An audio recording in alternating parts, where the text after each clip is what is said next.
What if I told you that right now, inside the United States, there may be foreign sleeper cells quietly waiting for the signal to strike? For years, intelligence officials have warned about hidden networks, but when Congress asked the Department of Justice for answers, the Attorney General refused to say how many might already be here. Not a number, not even a hint, just silence. And that silence speaks louder than words. Reports suggest more than 1,000 Iranian nationals have crossed illegally, many already convicted of crimes. Yet at the very same time, the FBI's budget for counterterrorism is being slashed. So the question becomes, are we being protected, or are we being kept in the dark?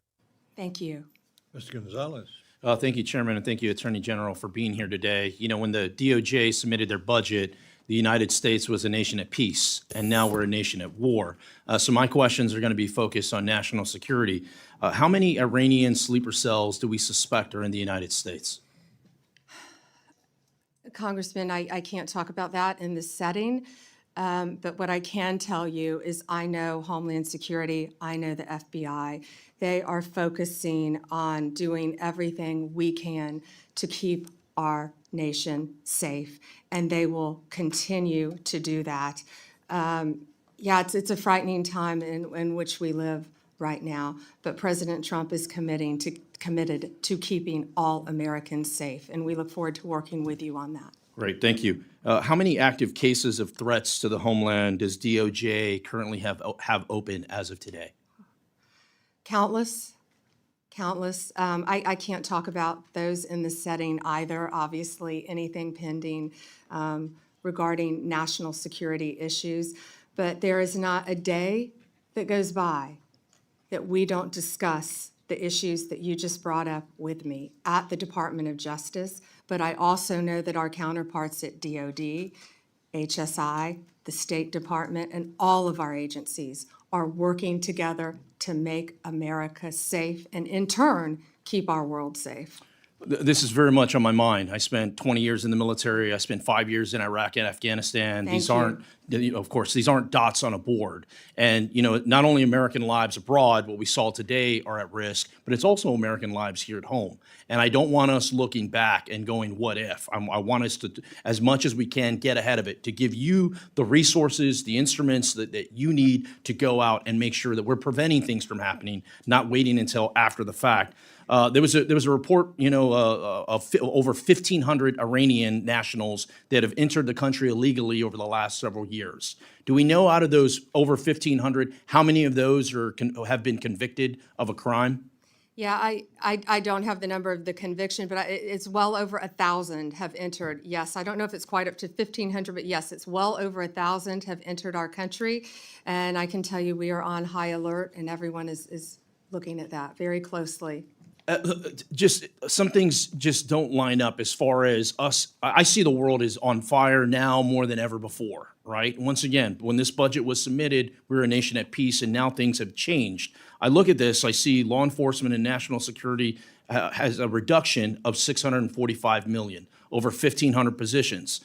You know, the notes I have, the FBI will implement cost-saving measures. The largest decreases will be in criminal, cyber, response and service branches, and national security branches. FBI's criminal investigation, cyber, and international operations will reduce resources and support various investigations and partnerships. Additionally, the counterintelligence, counterterrorism, threat screening, and weapons of mass destruction programs experience reductions. I mention those things because those, in my eyes, those are the programs that we need more resources to, more manpower to. And not everything's about money. I mean, you alluded to this. A lot of times it's about being more efficient with the things that you're doing. I'd love to hear your thoughts on some of the way we're looking to get ahead of any problem sets. Thank you, and we can do more with less. Of course, you can always do more with more, but we're doing more with less. We're prioritizing, we're refocusing, and the budget request supports $7.5 billion for national security. Also, that's why it's very important, I believe, for all of you to support Big Beautiful Bill. The One Big Beautiful Bill gives us a lot of additional funding at the Department of Justice to carry out our mission. The Senate version gives us $11.82 billion. Currently, the House version gives us $3.3 billion. Hopefully, they will come to a compromise in there, but that's where it will truly help Department of Justice combat all of the issues that you brought up and many others. And thank you for your service to our country, especially now. I didn't realize that you had served in Iraq. Thank you. Yeah, no, of course, and thank you for saying that. I mean, resources matter, and the big beautiful bill. We look forward to getting that to the president's desk as soon as possible. Once again, to give you the resources and the tools you need to get ahead of these problems that we see so clearly coming through. I represent nearly half of the southern border. The border is on my mind quite a bit. One of the questions I have, I focus a lot on convicted criminal illegal aliens. Do we know how many illegal aliens have been convicted of a crime in the United States? Yeah, I can get you those specific numbers. I don't know, but many. I can tell you our prosecutors are indicting and charging illegal aliens constantly, violent crimes, rapes, thefts, many crimes throughout this country. And yes, our borders were wide open. And Congressman, back in September, I went to our border at Yuma, Arizona, not in Texas, but in Yuma. And at our border, what I saw firsthand, we saw IDs just dropped from every country you can imagine. El Salvador, Venezuela, China, every country you can imagine. And of course, I didn't see Iranian driver's license, but they are coming into our country. Yes, we know that's documented, but just walking into our country.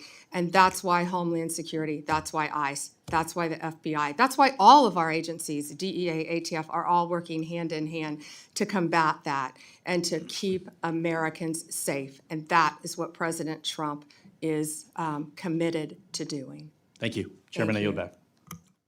The explosive exchange began with a straightforward question. A congressman asked how many Iranian sleeper cells are suspected to be operating inside the U.S. It should have been a chance for reassurance, a moment to provide clarity. Instead, the Attorney General dodged, saying only, "I can't talk about that in this setting." He pivoted to vague promises about the FBI and Homeland Security doing their jobs, but never once did he give a figure. For the public, the refusal to answer wasn't calming, it was chilling. Because if the number was 0, wouldn't they just say so? The silence itself became the headline. That was only the beginning. The congressman pressed further, asking how many active national security cases were open right now.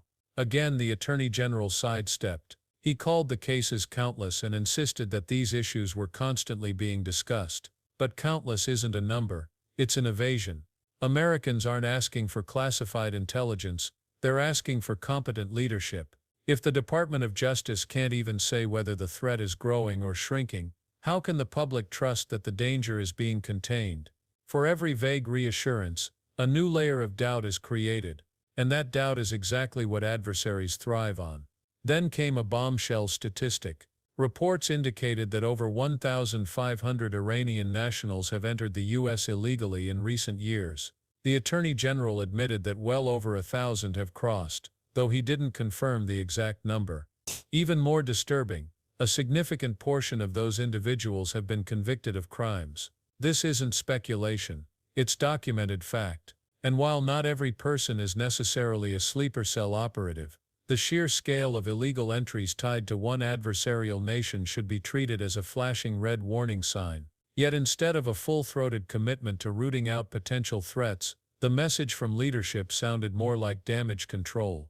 It was a 20-year military veteran, a congressman who had served in Iraq and Afghanistan, who cut through the noise. He warned that the world is more dangerous than ever before, and that failing to act now would leave the U.S. looking back in regret, asking what if. His words carried weight not because they were dramatic, but because they were born of first-hand experience. He had seen the consequences of underestimating threats, and now he was warning that those same mistakes were being repeated at home. He reminded everyone that vigilance isn't fear-mongering, it's survival. But instead of strengthening the defenses, Washington has been cutting them. Incredibly, at the very moment foreign threats are escalating, the FBI's budget has been gutted by $645 million. Over 1,500 positions are being eliminated, including critical roles in national security. counterterrorism, and cyber defense.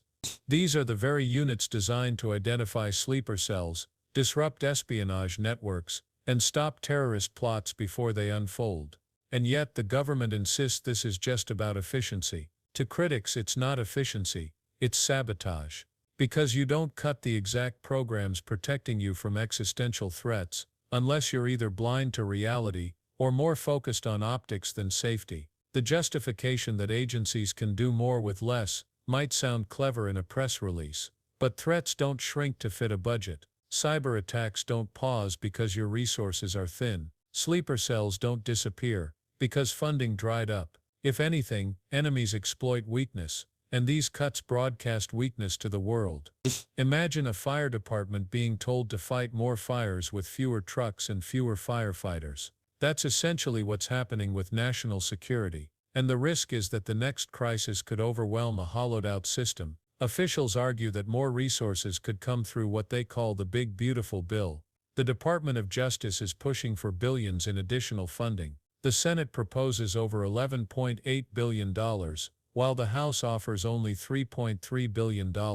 That gap isn't just numbers, it's dysfunction. It shows a lack of urgency, a lack of consensus, and a lack of clarity about what the nation truly prioritizes. Because national security isn't a partisan bargaining chip, it's the foundation of the country's survival. And until lawmakers close that gap, the agencies tasked with protecting Americans remain underfunded and under-equipped. Meanwhile, the border tells a darker story. At Yuma, Arizona, officials reported finding IDs discarded from countries around the world: El Salvador, Venezuela, China, and more. While no Iranian driver's licenses were seen firsthand, the Attorney General admitted that Iranians have been coming through. It's documented. And yet, despite this knowledge, the government offers little more than vague statements and reassurances. For the public, the question becomes unavoidable. If adversaries are walking into the country unchecked, who exactly is being tracked, and who is slipping through the cracks? This is where leadership falls dangerously short. The repeated refusal to provide numbers, the vague language, the hollow reassurances, all of it creates the impression that either the government doesn't know the scope of the problem, or worse, doesn't want the public to know. That's not leadership, that's deflection. If there is credible evidence of sleeper cells exploiting a porous border, Americans deserve transparency. If the evidence isn't there, then why not just say so clearly? The continued ambiguity only fuels suspicion, and suspicion in an environment already riddled with mistrust becomes toxic. Because what's really at stake here isn't just border policy or DOJ funding, it's the safety of everyday Americans. These aren't abstract policy debates. They're about whether hidden operatives could already be here, waiting for the right moment. They're about whether the agencies meant to stop them will have the tools they need, and they're about whether Washington is prioritizing security over politics, or politics over security. Each vague answer and missing number suggest that politics is still winning, and that should terrify everyone. The unsettling reality is that sleeper cells don't announce themselves, they don't hold press conferences, they blend in, they wait, and they strike when the moment is right. If thousands of people are entering illegally, if hundreds are being convicted of crimes, and if our intelligence agencies are being forced to do more with less, then the risk is not hypothetical, it's immediate. Oh yeah. The real question is whether America is prepared to face it, or whether it will look back, after tragedy, asking why no one acted sooner. What the public is demanding isn't classified secrets.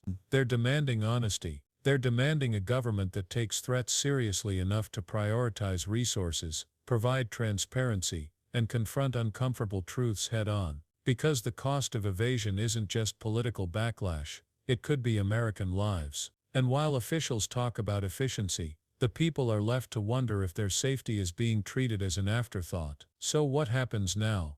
If Iranian sleeper cells are here, the truth won't stay hidden forever. At some point, either through vigilance or through tragedy, the reality will surface. And when it does, history will judge whether leaders rose to the occasion or failed the nation in its most vulnerable moment. The warnings have been sounded. The question is whether they'll be ignored once again. And now I want to hear from you. Do you believe the government is hiding the truth about sleeper cells inside the U.S., Or is this just another case of politicians fueling fear for headlines? Drop your thoughts in the comments, and let's talk about it. If you found this breakdown important, don't forget to hit the like button, subscribe for more hard-hitting analysis, and turn on notifications so you don't miss what comes next. Because one thing's for sure, the story isn't over.